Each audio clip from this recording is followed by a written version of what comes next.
How's this real shit real, huh? Oh my eye! Jesus! It would appear that all good things must come to an end. Guys, welcome back. I'm Cape Informer, the most informed, and we have finally made it to the finale of Doom Patrol Season 2. If you are new here and just catching up on this season, be sure to check out my personal breakdowns and reviews of the previous episodes, and tap that subscribe button while you're at it.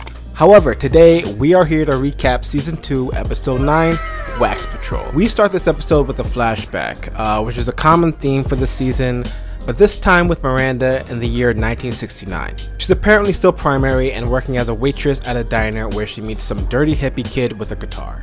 Back in present day, the Doom Patrol gang receives word that Dorothy and Niles are in trouble, along with the rest of the entire world, as Candlemaker has arisen and is far out of Dorothy's control now. Cliff is eventually convinced to hop on board after realizing that he'll have to miss Clara's wedding. Once they all reach the fairgrounds, Willoughby informs them all that Candlemaker has hijacked Dorothy's imagination and has gained the ability to terrorize the team with their very own imaginary friends. Miranda is caught up convincing the rest of the underground that helping save Dorothy is in their best interest. They're still a bit apprehensive after the whole entanglement two of them had with Candlemaker last time. They keep her locked in the underground while Rita faces off against her very own Madame Roxy, a creepy life-size paper doll with her mother's eyes. Vic encounters Dr. Cowboy, a cowboy version of his own father, and Cliff goes toe-to-toe with, well, Jesus. Cliff, I'm here to end you. Or at least who he imagines him to be. After gaining the trust of each team member, Candlemaker is revealed with each imaginary friend, and they are waxified. With the exception of Larry, who really didn't get an imaginary friend, he just got waxified after running into a waxified Willoughby.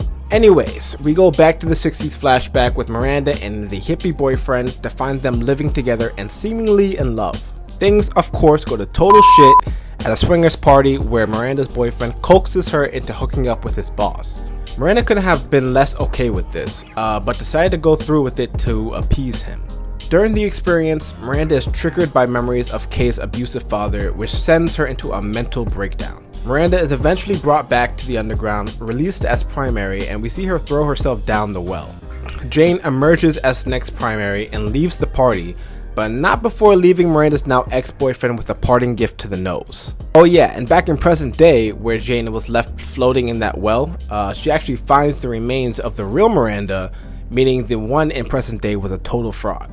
Kay comes to this realization at the end of the episode. Back in present day at the fairgrounds, Dorothy is losing big time against her mental battle with Candlemaker. She eventually finds all of her friends covered in wax, while Niles pleads for her to come to his aid. Dorothy's mother, Slava, suddenly appears and influences her to face Candlemaker. Against Niles' best wishes, Dorothy puts on the moccasins her mother gives her, which seemingly gives her some newfound powers and a dope spear looking weapon. Apparently those powers weren't any match for the imaginary beast, as Candlemaker almost instantly absorbs her and the episode ends. Some finale, right? So I was fairly certain that we'd end up leaving on a cliffhanger, as there were just so many details that we have yet to uncover. Who exactly is Candlemaker and what are his motives? What is Roni's end goal and what will Vic do about her? Will Rita ever get over her mommy issues and become a real superhero? And more importantly, who is this fake Miranda and what are her motives? In terms of action, this episode didn't particularly deliver. However, I did enjoy the fist fight between Cliff and Bible Camp Jesus.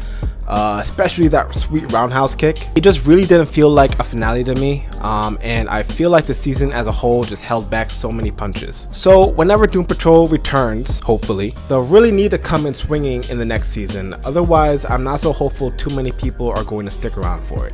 Which is a shame, because it is a really great and unique comic book show with so much potential. Anyways guys, leave me your thoughts on this finale in the comment section below. Don't forget to like the video, subscribe, as I will for sure be breaking down and reviewing many more dope shows, and I'll of course catch you all in my next video.